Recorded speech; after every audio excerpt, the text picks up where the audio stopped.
Richard Phillips was born in Detroit, Michigan, a black boy in a working-class neighborhood.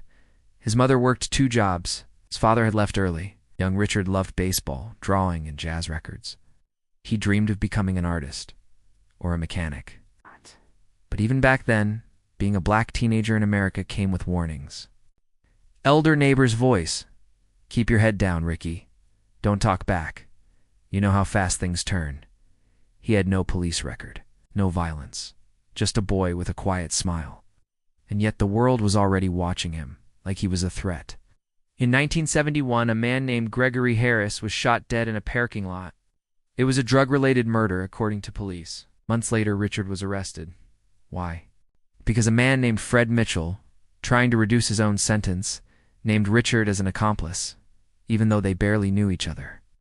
There was no physical evidence, no murder weapon, just Mitchell's word, and a system ready to believe him. The trial lasted just 3 days. He was sentenced to life in prison, no parole. Richard's court-appointed lawyer barely defended him. In that moment, his life stopped. It's like I was just a number they needed to lock away. Richard's voice. They looked at me like I wasn't human. He was 27 years old. Richard was sent to Michigan's hardest prisons. He saw riots, violence, death, 2 judges. Most schools, most were never answered. But he never joined a gang. Never gave up his innocence. Richard's voice. I painted. That's what saved me. When I was drawing. I wasn't in prison. He wrote letters, hundreds of them, but he kept going. Year after year. In prison, time moved slowly and painfully. Richard missed weddings, births, funerals. He was forgotten, even by some of his family. But he forgave them, he said. Richard's voice. They moved on. They had to. I never blamed them. In 1997, he learned his accuser. Fred Mitchell had confessed he lied, but no one did anything.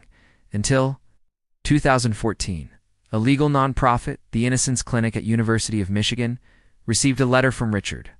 They read it, researched, found flaws. They discovered Mitchell's full confession. They reopened the case. In December 2017, the court vacated his conviction. After 45 years, Richard was free. No one from the state said sorry. But people around the country began to listen. He received $1.5 million in compensation. Years later, teaches about justice, truth, and survival. But the most important thing, freedom. Richard now paints full-time. His art has been shown in galleries. He volunteers at youth centers, tells kids to stay out of trouble. Richard's voice. They took my time. But I won't let them take my soul. Richard Phillips lost 7,000 days. But he never lost himself. And now his story is teaching the world that truth matters, that justice can fail, but that hope endures. Like, share, subscribe for more true tales that reveal the truth.